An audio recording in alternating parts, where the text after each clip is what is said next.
His heart stopped, leaving him without a pulse for several minutes, yet he is still here to share his story. 53-year-old David Crouch of Gresham, just south of Tyler, says heart disease runs in his family.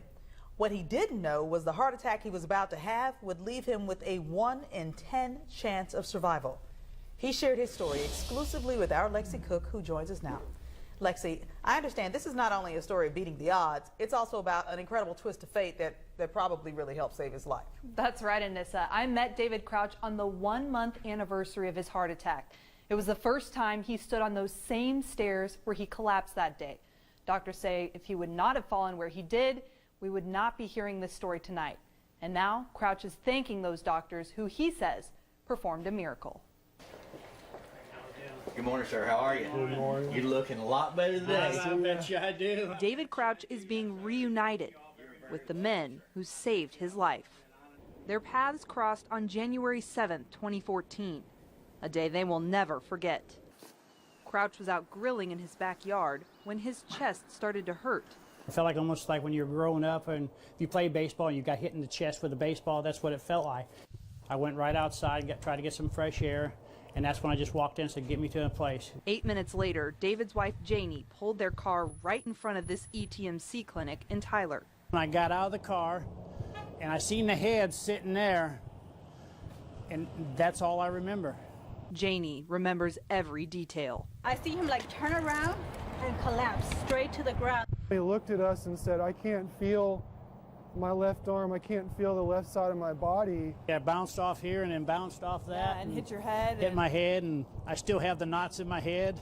Dr. Jeffrey Leach and a team of nurses went to work right on these stairs. At that point, you're pressing on his chest as hard and as fast as you can and waiting for the defibrillator to come. Once they brought out the defibrillator, and there was a flat line. There was nothing, no pulse at all. So once they gave him the shot, he came back right on the first shot. He woke up and looked around and was asking us, what are you doing? Crouch went from full cardiac arrest to walking and talking in around 12 minutes. To us, it felt like probably 12 years.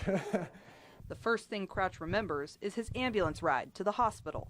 I remember somebody asked me my social security number. Being military, I rattled it off, and I guess that's when I came back. When Crouch got here, he went right into surgery. Doctors say one of his arteries was almost completely blocked. I had angels on me. I mean, that's how I feel. They're my guardian angels, and I shouldn't be here. Dr. Leach says God was watching out for them, making this emotional reunion possible. To actually see a patient up and walking and smiling and back to normal is what we live for. Crouch jokes he needs a plaque to mark where he was rescued. His wife says standing here brings back terrifying memories. Something that I can't get out of my mind, I got to see it, so it's very hard. Absolutely. Very hard, but I'm just lucky and I'm glad that he's alive. David is ready to move forward. It's really gone through mentally on me thinking, why me? Why am I here and not them? But you know what? I'm just going to recover, think I've got my family, and move on. On to a new life of grace and gratitude, where every minute counts. I really do appreciate it. David Crouch is still going to therapy 3 times a week. He says other than a sore chest and a little bit of a foggy brain, he's doing well. His doctor says if Crouch and his wife would have waited for an ambulance or tried to drive all the way to ETMC's main hospital in Tyler, David would not be alive today. Anissa?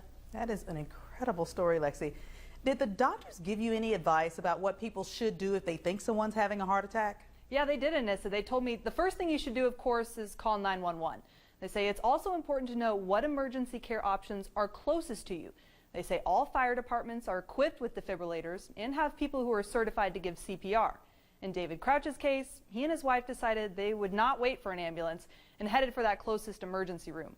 Doctors say you can also get certified to give CPR, which is an important part of saving someone's life after a heart attack. Thank you so much, Lexi. Doctors say there are also several signs you should look for to know if someone is having a heart attack.